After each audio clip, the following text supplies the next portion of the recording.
በደብረ ብርሃን ዞናል መናኸሪያ የነበረውን ከታሪፍ በላይ የማስከፈል ችግር ለማስቀረት የመስኮት አገልግሎት ቢጀመርም በአገልግሎት አሰጣጥ ላይ ቅሬታ እንደሚስተዋል አሚኮ ምልከታ አድርጓል። የዞናል መናኸሪያ አስተዳደር በበኩሉ ከወጣው ታሪፍ በላይ በሚያስከፍሉ አሽከርካሪዎች ላይ እርምጃ ወስዳለሁ ብሏል። ላለም ለይኮን ተጨማሪ አለው። በደብረ ብርሃን ዞናል መናኸሪያ ቀደም ባሉት ወራት በተለይም ከታሪፍ ጋር ተያይዞ ከፍተኛ ችግር እንደነበር አሚኮ በቦታው ተገኝቶ መዘገቡ ይታወሳል። እኔ ለምሳሌ ስገባ 150 ብር ሲለኝ ልጁ አንተ ምንድነው ያልከኝ? እኔ ቅጥቅጡ ላይ በ115 ብር ከፈለክ ቅጥቅጡ ላይ ግባ አይደል ያልከኝ እኮ። ታዲያ ለምን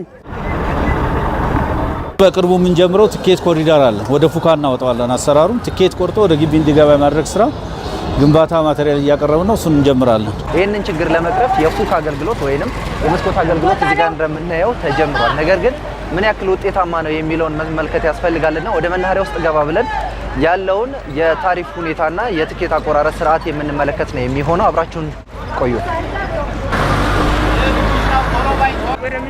ምንጃር ትኬት ቆረጥሽ? ስንት ብር? 200 ብር። ስንት ነው የሚለው ትኬት ላይ? 170 ብር። ስለዚህ 30 ብር ተከሻቸው መተሻል ማለት ነው። ታሪፍ አይታችሁታል? እኔ እንጃ መግባት ይላል። 85 ብር። ስንት ነው ታሪፉ የሚለው? ልቲ ማለት ነው። ስንት ነው አንተ የከፈልከው?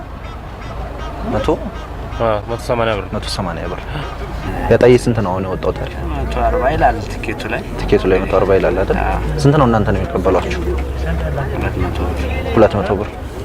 እስከ ዛሬ እንኳን 150 ነበር።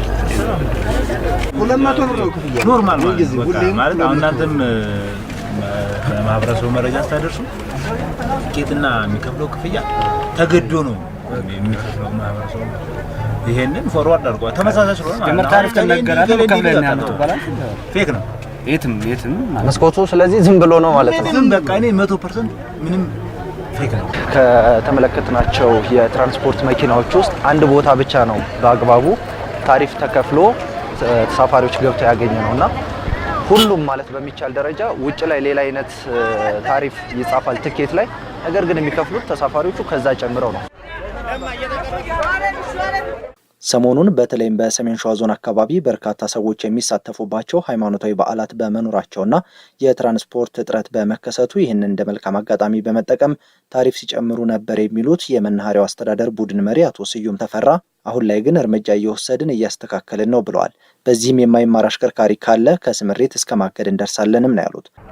በዚህ መሀል የሚያጭበረብሩ ለማጭበረበር የሚሞክሩ ልጆች አሉ። ዛሬ አሁን ተይዘው የተቀጣሉ 500 ብር ዛሬ ራሱ ማለት ነው። አዲስ አበባ መስመር ላይ የዘነ ችግር ገጥሞናል። አሁን እንዲታረሙ እያደረጉ ካልሆነ ከመስመሩ ተሽከርካሪዎችን የማገድ ስራ ነው ሁለተኛው ስራ። እንደዚህ አይነት ጀምረናል። አሁን ክትትል ይፈልጋል። አሁን አንዱ ፕሮሰስ የኛው ሂደት አልቋል። ቀጥሎ ደግሞ ሲስተሙ እንዲጠናከር ተከታታይ ስራ ይጠይቃል። ከአሽከርካሪ አቅርቦትና ከታሪፍ ጋር በተገናኘ ጉዳይ ተጨማሪ ውይይት እናደርጋለን፣ ለህዝቡም ፍትሃዊ አገልግሎት እንዲያገኝ እንሰራለን ብለዋል አቶ ስዩም። አሁን አይተህ ከሆነ በየኮሪደሮች በየመስኮቶቹ ተቆጥሮ ባለሙያ አለ። የመንግስት ባለሙያዎች የተመደቡ ለምሳሌ የፋቱ መስመርን የያዘ ባለሙያ ጣዬ፣ ሸዋሮቢት፣ ከሚሴ እነዚህ ምናምን የያዘውን ያ ባለሙያ ኃላፊነት ይወስዳል ማለት ነው።